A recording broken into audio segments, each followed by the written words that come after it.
Hey there. Today, I'll show you exactly how to remove an admin on Meta Business Suite in just a couple of minutes. I'll be walking through this on the web version. First, log into your Meta Business Suite account at business.facebook.com. You should see the Meta Business Suite dashboard load up. If you manage multiple businesses, use the drop-down in the top left to select the correct business portfolio. Next, we need to get into Business Settings. Click the All Tools icon, that's the hamburger menu, with 3 horizontal lines. From the menu that appears, click Settings, then click Business Settings. The more advanced administrative backend will open. If you're not seeing Business Settings right away, scroll down in the menu to find it under More Business Tools. Now, in the navigation menu on the left side of the screen, look for the Users category. Under Users, click on People. A list of all the individuals who have direct access to your business account will appear. This shows everyone with access, not just admins. Find the person you want to remove from this list.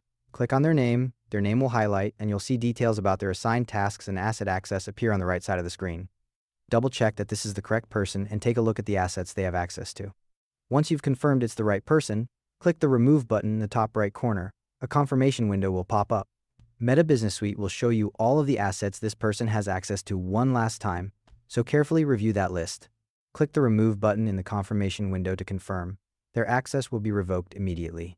The removed user will receive an email notification letting them know they've been removed, and they'll no longer be able to access the business portfolio or any connected assets like Facebook pages, Instagram profiles, and ad accounts.